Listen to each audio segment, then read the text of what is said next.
Thank you so much for watching. We're streaming a special edition here of CBSN Los Angeles. We have assembled a group here from the community across the spectrum to give us their reactions to what they heard tonight from President Biden and also from what we heard from the Republican response. So thank you all so much for joining us. I'm going to kind of go through and let our audience know who we are hearing from this evening, and I'm going to go in alphabetical order.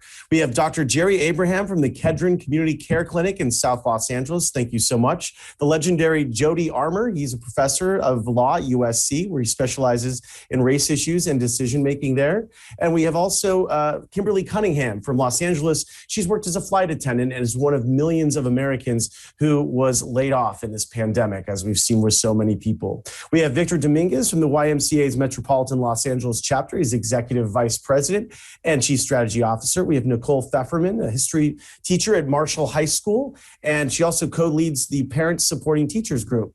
We have Angela and JC Johnson, owners of the Serving Spoon restaurant in Inglewood. It's a staple of the community there. They were also guests of Congresswoman Maxine Waters for tonight's speech. And we have E2's Bob Keefe. He's a national nonpartisan group of business leaders, investors, and others who advocate for smart policies that are good for the economy and good for the environment. We like that, right? And we have David Sikorski. Did I say no? Sikorski. David Sikorski with us. He was with Operating Engineers Local 12. He's worked in the grading industry throughout Southern California, helping to construct projects like the Diamond Valley Lake and the Ivanpah Solar Generating Facility. Okay, we heard a lot from the Republicans and the Democrats, and I know we have Angela and JC here. Like I said, they are the owners of the Serving Spoon restaurant, and they've got to run in a few seconds. I want to get your thoughts first on what you heard on the plans for the economy. What do you think in terms of the money and infrastructure jobs that President Biden sort of proposed tonight? Well, I think that he is definitely on the right track. As we all know, the bipartisan embracing of the concepts and of the plans is something that is still yet to be seen. I think that based on what we're coming out of right now, I think the statement was made to do nothing is not an option. And I really believe that that needs to be the trajectory and the impetus in terms as far as pushing that forward and seeing moves that take things from conversation to reality. What about you, Angela? What he said. Well, and tell us a little bit about, keeping a restaurant open during the pandemic. I can only imagine the insane challenges that you went through. Maybe just give the audience a little bit of a sense of what it was like to try, especially a restaurant during the pandemic.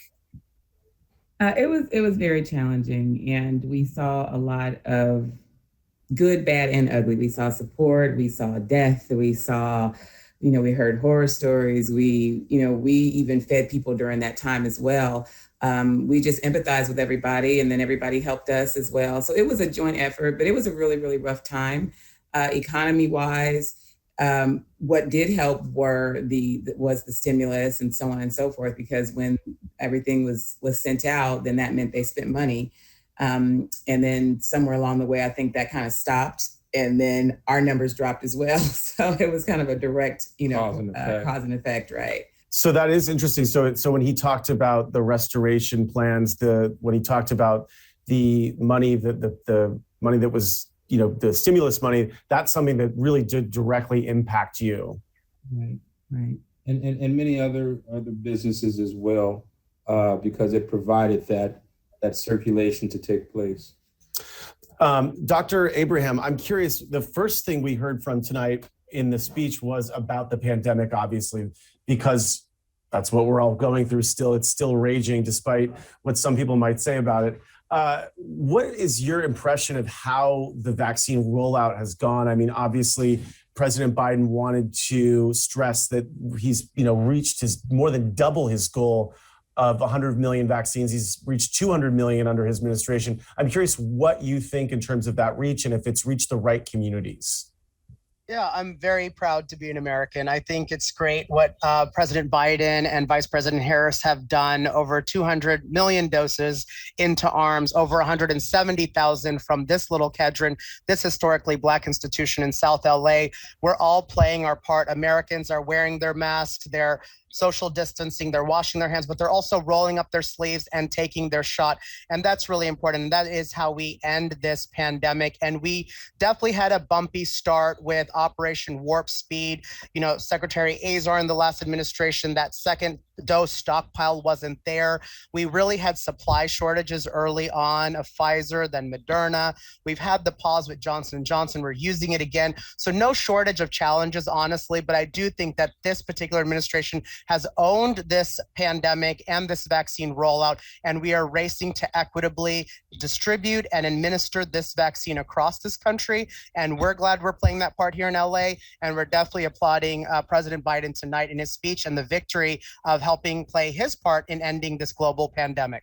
I mean, and Dr. Abraham, for people who don't know the incredible work that you did in South Los Angeles and working tirelessly to make sure that people who might not have an opportunity to get a vaccine, who should, you were there on the front lines. And all of us, I get goosebumps thinking about what you did. So thank you for your incredible work. I'll just add really quickly that the last mile is the hardest. So the work is not done. Kids are going to get vaccinated once that emergency use authorization goes through. Now we have to find people where they live, work, worship, and play, vaccinate at school. So definitely the vaccine campaign's not done.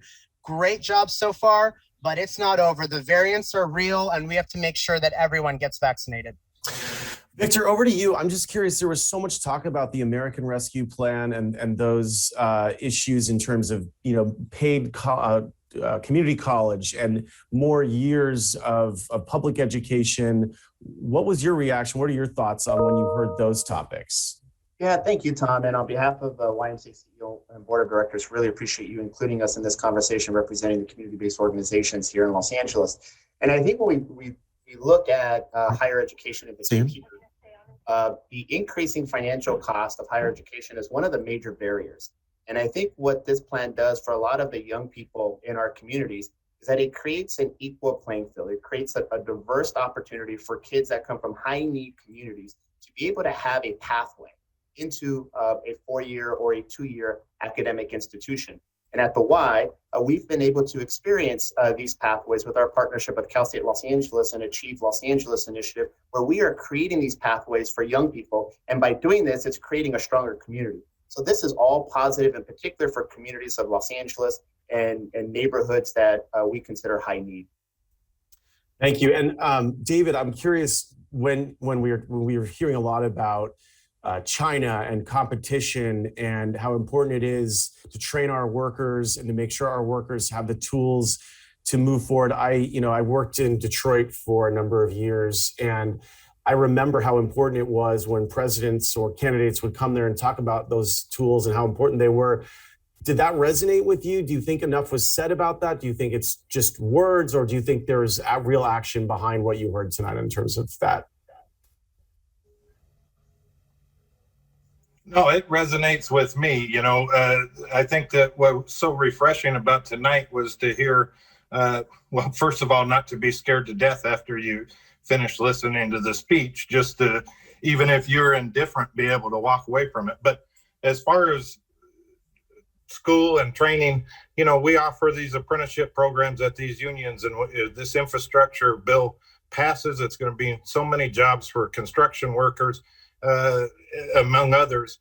And I'll give you an example. We had 6,000 kids test for our apprenticeship program 2 years ago. We've only been able to bring a couple hundred of those into the program because there's just not enough jobs to put them out. We could bring them all in, but they'll just be sitting on the out of work list. So anytime I hear anything about infrastructure spending, it excites me. And a follow-up to that, are you seeing, and by the way, the good news for all of you, we get to stay on until 8:15 if you can hang with us. What changes are you seeing in your business in terms of the changing in the workforce? Are the jobs, are they disappearing? Is it stabilizing? And do you think that what you heard, it sounds like what you heard tonight, you're optimistic to help grow the positions in your field? Well, it is, because, we do construction. So it doesn't matter if it's green energy, if it's mitigating and replacing these lead pipes, we're going to have our hands in it. And I think that benefits everybody. As far as what you asked about technology, Well, the operating engineers, if you ever looked at our emblem, it's actually a steam dial because it goes back to 1896. Our institution is constantly evolving. So what I see in the workforce now, different than when I got in 26 years ago, is just more technology. Everything's advanced. If I were to go get in a bulldozer today, I probably wouldn't be able to get in there and operate it like I would 20 years ago because things change every single day. But, you know, the kids nowadays, I have a stepdaughter that's in the 6th grade, and she helped me set this thing up today so I could get on here. And I have every faith in the young kids and what they'll be able to do, and we'll be there with them. Professor Armour, I was wondering, President Biden didn't really address police reforms until the end of the speech. But obviously, he's talked about it a lot before. I'm curious what your impressions were. If you were able to hear the end, he talked about passing the bill that's already cleared the House. It's stuck in the Senate, the George Floyd Police Reform Act, I believe, it's something to that effect. I'm curious what you think in terms of was enough said? Do you feel like there's enough action being pushed in that regard? Yeah, I'm sorry. I was interested in how he was going to walk this tightrope between his history as one of the architects of mass incarceration as we know it, right? A lot of bills have his name on it. And a lot of police budgets grew bloated from the kind of bills that he was supporting back in the day. And now his reckoning with that record, his reckoning with the consequences of some of that. And he is, right? He's saying, I recognize this George Floyd moment that we're in. You know, before he pivoted to George Floyd, he talked about white supremacy being terrorism. Then he immediately pivoted to George Floyd and the story of his daughter saying, Daddy changed the world. And then he went to the George Floyd bill. And he said, we have to talk about rooting out systemic racism and pointed to the George Floyd bill. Well, the George Floyd bill isn't really aimed at systemic racism. You remember that when Biden was asked by the protesters in the street over the summer to defund the police, he said, no, I don't believe in defunding the police. I believe in $300 million more for the police for their training and for other kinds of community involvement, right? So he's never really been about anything other than reform, not about transformational change. When people are talking about unbundle the police, defund the police, that hasn't been him. And the George Floyd Act is consistent with his kind of moderate reform approach. And he delivered. He said, yes, these are changes that I'm willing to make. And some of them are decent. They will make some changes, but they aren't transformational. But, you know, that's who he said he was. He said he's following through on who he said he was and would be. I think that's interesting. I mean, he definitely, like you said, he's been consistent in that sense. Do you think tonight was enough? I mean, I know obviously he's trying to fit a lot in. Do you think it was just a good starting point, or where do you think that goes next? Well, yeah, we know that this has a lot of energy behind it. This generational upheaval we saw in our streets of LA 6 weeks in a row, right? Day in, day out. We know that, and then it brought in at the ballot box, George Gascon ousting Jackie Lacey, a traditional law and order DA, Measure J taking 10% of county budget to incarceration alternatives, unrestricted funds, up to $1 billion a year. So there's been some real transformational changes around systemic matters. And I think he's acknowledging it. He's bringing up the language systemic racism without necessarily following up with reforms yet, but he's saying, I hear you. Maybe that's something I'm open to down the road, but right now, this is as far as I'm willing to go. It was interesting. And also it was interesting to hear Tim Scott. I don't know if you're able to catch his rebuttal when he said America is not a racist country. I mean, he didn't say there wasn't systemic racism, which it was interesting for me to hear him say that. I'm curious what your thoughts were on that. Well, yeah, he figures that he has a special gravitas to bring to the conversation as a black man. He repeated that over and over, right? I'm a black man. Remember, Jackie Lacey tried that move when she was running for the DA. She said, I'm the first black woman DA, right? And Black Lives Matter had on the other side a lot of black women who were very sharp and saying, we're looking at substance, not identity. identity ain't going to be enough. This isn't going to be about a politics of pigmentation. But he seems to be saying, you know, as a Black man, I am going to take a position that's anti-Black Lives Matter and anti-racism. Right. And so, yeah, he's playing that role, and that's not surprising to hear. I don't know how much traction it'll get, but it's certainly always rhetorically, you know, attractive for somebody who from a marginalized community to say, oh, I'm from a marginalized community and it's not so bad. Interesting. Yeah, that it's true. And whether it's from the LGBTQ community, from the African-American community, yeah, whenever you can find those points of view. Nicolle, I'm curious, as a mom supporting, or mom and part of that group's parents supporting teachers, you're also a teacher yourself. There was a lot of talk, as we could have already discussed in the discussion so far, about education, and it seems like that's a really big cornerstone of what Biden wants to do right now in terms of like enhancing, adding more years of education. I'm curious, what are you seeing on the ground as a teacher, and what do you think of what you heard in terms of his plans for expanding education, essentially? I'm 100% for it. I mean, I think that as a teacher, I've taught, you know, in Los Angeles, in communities of color for my entire career. And these are communities that need and want accessibility, more accessibility, whether that is heading off into vocational training, or whether that's heading off into sort of further upper division, graduate level education. They want a stepping stone.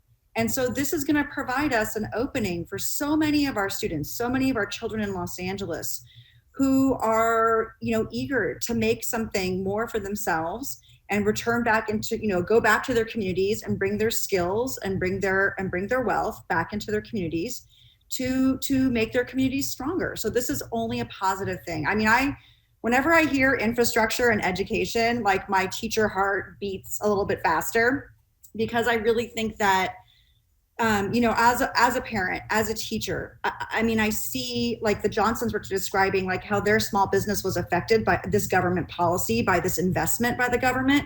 I mean, that is the type of stuff I talk about with students, right? How do we grow our economy? We invest in it, and investing in education and investing in childcare so that working parents know that their children are safe and are getting education.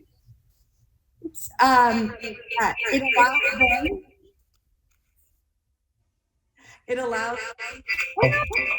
I'm not sure what's that. I'm not sure. We might have a little technical glitch here. So, what's going on? Okay, let's try it again.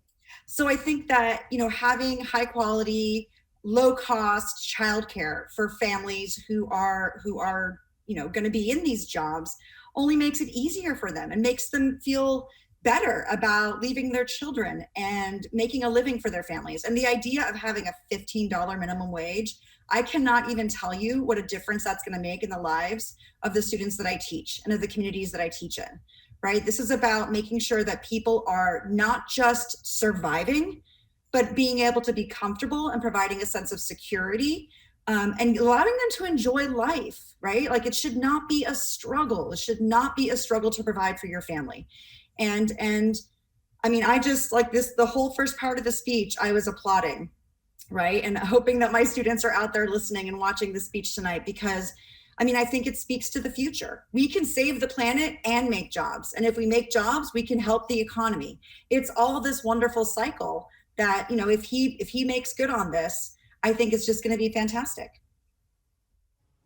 Thank you so much. And Kimberly, over to you. I've talked to you a number of times during the pandemic. You've been so awesome to share your story and share what you've gone through with, like, there's so many millions of people. I have family members, friends who have experienced what you've gone through, which is losing a job during a pandemic, and it's really hard to find a new one.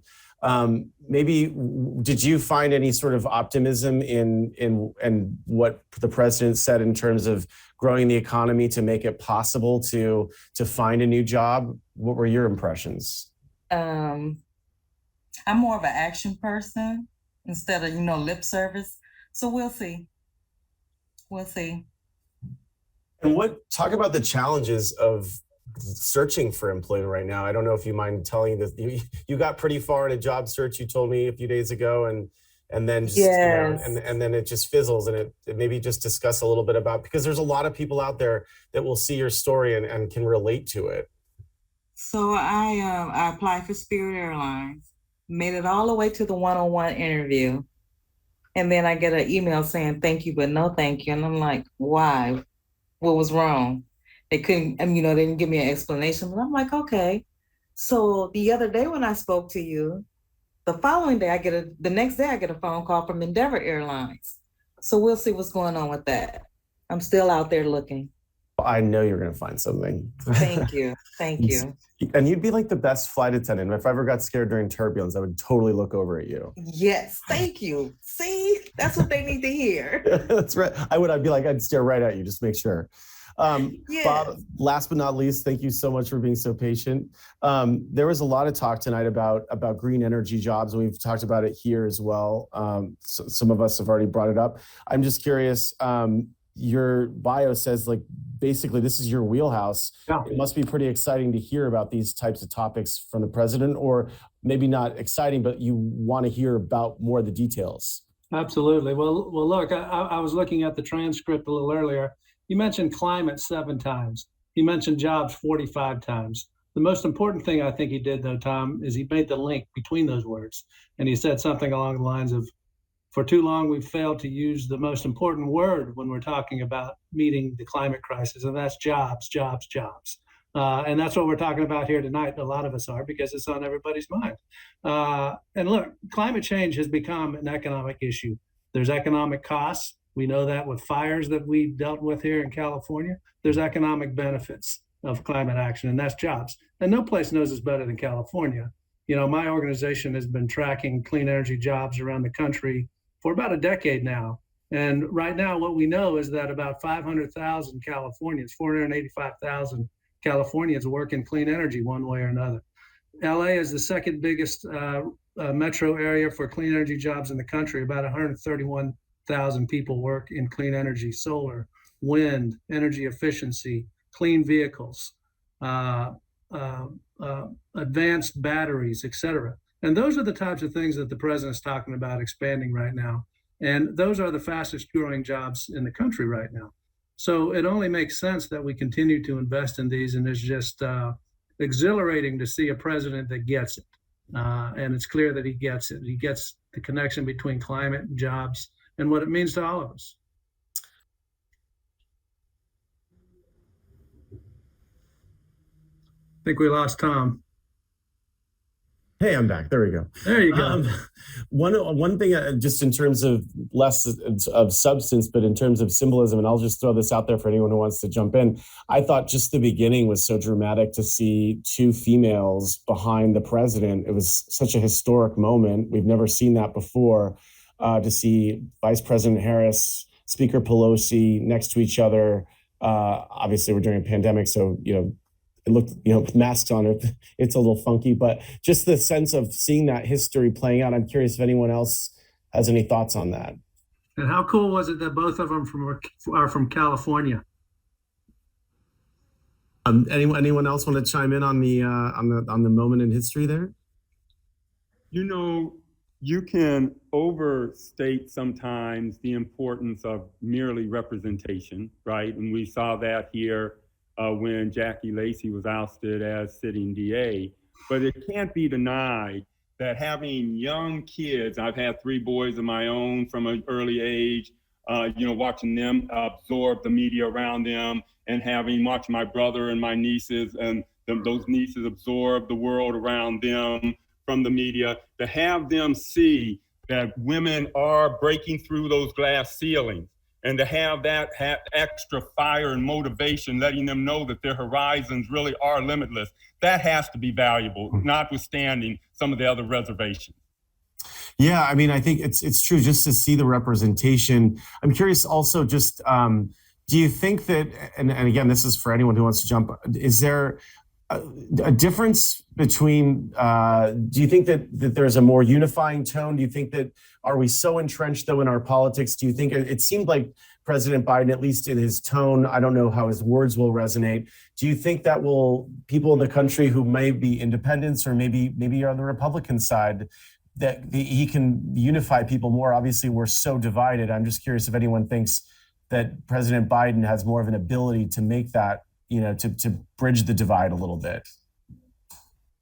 I'll just jump in and say I think that neither party is really monoliths anymore, and it's very there are factions within each, the Democratic and Republican Party, and so whether you're more Trumpian versus more traditionalist fiscal conservatives who subscribe to a certain ideology that draws you to the right and the Republican brand, you might find certain segments of the Republican Party who really like this maybe more middle of the ground, middle of the road approach. And that resonates because we need kind of a unifying leader for the nation. And now that we're winning this war against COVID and turn the chapter, get the economy going again, help the world end their infection, and then get the world also back on track, it's going to require all of us coming together. I think some people, and it's tough to say, but maybe a lost cause because they're just never going to accept this brand or this president, and that's just the harsh reality. But I think others that are more moderate and middle of the road would say, we're on the right track, and you just got to be objective and honest about that. I think what I'd add is that if you're going to bridge those partisan divides, you do it by talking about things the way that Joe Biden talked about it tonight. And he's been talking about it for the last 100 days. He talks about climate as jobs. He talks about education for everyone. He talks about equality, and you see it in the everything from the Vice President of the United States to his cabinet members. He's talking about issues that resonate with people regardless of politics, and in regard with people all across the country. Just to piggyback on that, I agree. You're never going to unite both ends of the spectrum, but I think the proof is in the pudding, and the more results we see, the more people will come around. Everybody has a right to be angry, whether you're Republican or a Democrat or you're far left or far right. You have issues that are personal to you that you're angry about, and I understand that anger. Unfortunately, I think the anger is usually misdirected, and once people see that we can move forward in this country and get to where we need to be and continue to progress together, they'll realize, hopefully, and maybe I'm a dreamer, but that we have a hell of a lot more in common than we have that separates us. And my anger and somebody else's anger is probably about the same thing if we could sit down and talk about the root cause of it. One of the interesting issues you kind of talked about is the idea of kind of rebuilding the country through infrastructure programs. I'm curious, in terms of that, do you think that that's enough to bring the economy, to help bring it back online, to give it that jump start right now that it needs? I'll ask JC and Angela. I'm just curious, because you're a small businesses owners, and you like you were talking about, you noticed a difference when the stimulus checks went out. You noticed a difference when there's these jolts to the economy. Do you think that's something that would help? Just the idea of these jobs, creating new jobs, these people maybe becoming coming to your restaurant. Interesting that this question came up and that you posed it towards us. I want to say first off to Kimberly, hats off to you. And this is going to sound kind of strange at first. The fact that you are looking for a job. And the reason why I say that, my wife and I are in agreement with this, is that what we have found, and chances are a lot of folks have been hearing about this on the news, especially in the restaurant business. It's happening in other platforms as well, where there are individuals who are electing not to engage in job seeking because they're in positions now where they're making more money than they were when they were working. And the thing is though that actually has a shelf life, and we're looking at somewhere around September when that's going to run out. And unfortunately, there's going to be some small businesses that are going to fall by the wayside because they now have the flow coming through, but they don't have the infrastructure or the labor force to accommodate it. So that critical mass becomes a bit of a problem, and it could bring about the closure of a lot of businesses. So when this comes to a head, when everybody all of a sudden is entering the job market at one time because they did not want to work, because there were no incentives really to work, it's going to be, I think, a challenge. But with what the president now has proposed, I think that might make up that gap in terms as far as job availability. But in terms as far as businesses that are still open now and them staying open for that period of time, that's going to be a challenge. I don't know what the answer to that is, but it was refreshing to hear that someone is actually looking for a job. And please believe, if we had something right now, Kimberly, even if we had a referral, which we're going to check on that, we please get in contact with us, and we'll see if we could be of some help. But there's some Thank people. you. I appreciate that. Yeah, absolutely. But yeah, the thing is that there has to be something that takes place that infuses a sense of willingness for people to go and do better. The apathy, I think, that has now been in play, not saying that it wasn't necessary, because it was necessary, but it's become to a point where people are getting too comfortable, and we can't become too comfortable now. That's a liability.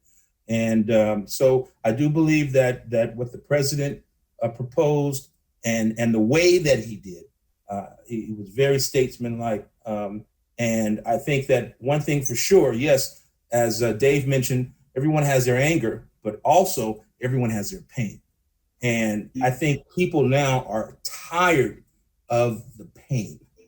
And I think that will take a precedence and really push things in a way where folks start looking at things differently, because no one wants to continually be in pain.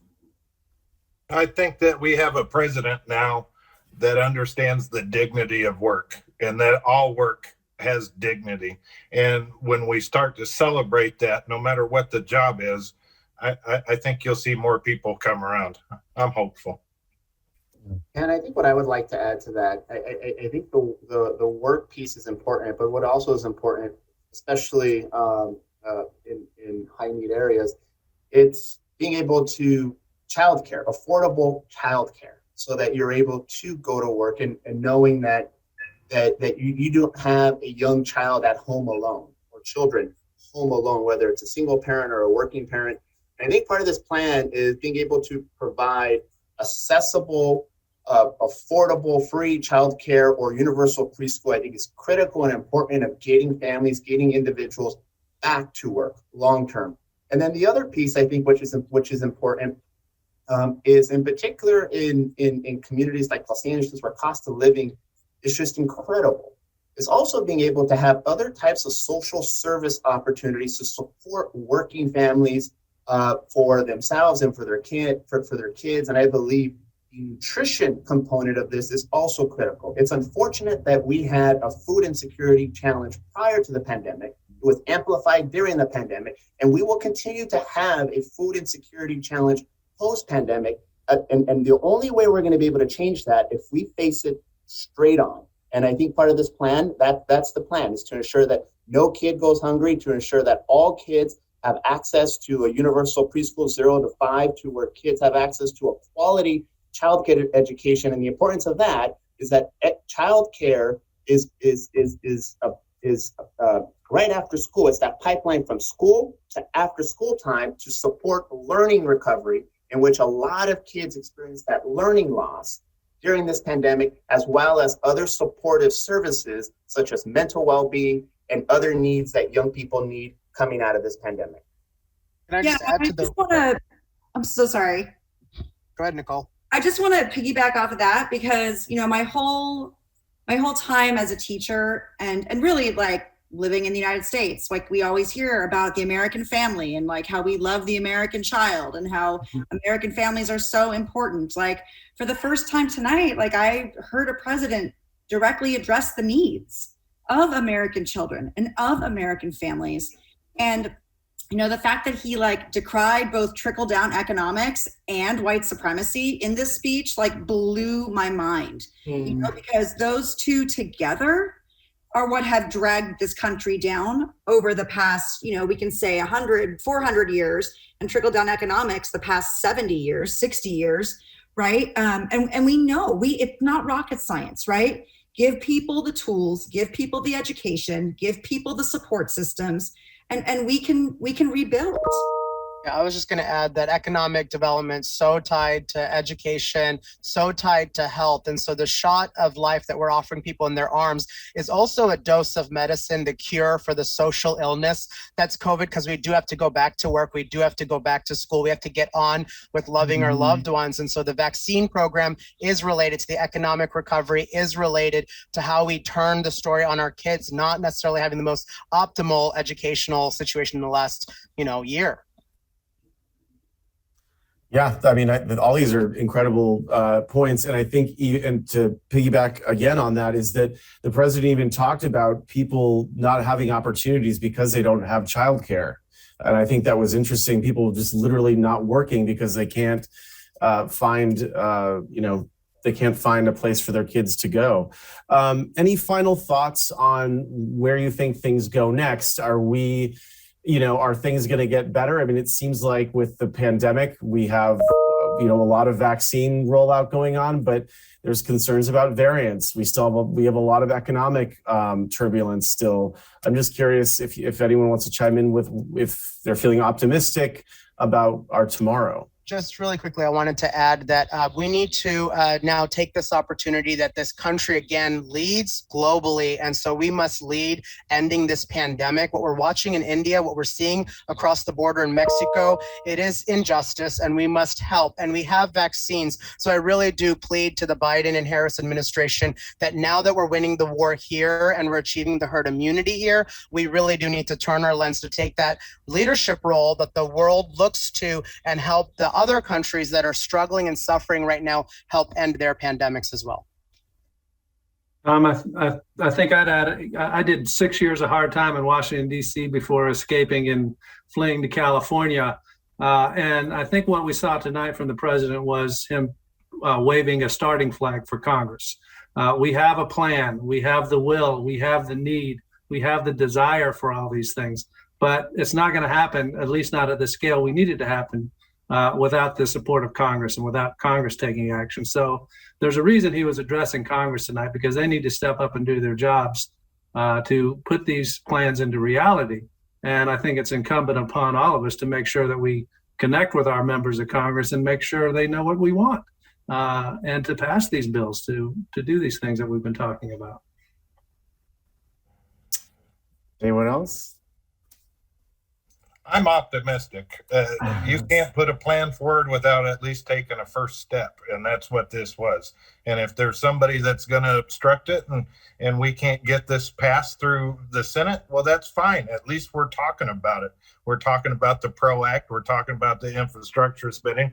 We're talking about all the things that everybody's been arguing about for the last 4 years, and now we're actually going to have a conversation and somebody with a level head that's going to steer us through it. I don't have any illusions that everything's going to be hunky-dory in 4 years and we're not going to have any problems anymore, but I know that if you're moving in the right direction, it's always better than moving backwards. Yeah, I'm optimistic. I want action. I'm optimistic. As a father of 2 young kids and as a professional that works for an organization that serves tens of thousands of young people on a monthly basis throughout Los Angeles County, when you look at this plan is not only making a promise for young people today, but it's really investing long-term in their future. So I'm optimistic for young people. What I'm hesitant is that us adults, whether it's on the bureaucracy side or non-bureaucracy side, it's how do we all come together for the betterment of our young people, to really start to change the language, the transcript of what's been happening to a sense of hope for the future. So I'm optimistic for young people within this plan as it's being presented. I just want to thank all of you so much for taking the time and staying with me, staying with all of us for this conversation. I learned a lot. I hope everyone got something out of this. I'm so grateful. Maybe we can all do this again after the next one. All right, you guys. Thank you so much. Thank you, Thank you. everybody. Thank you. Bye.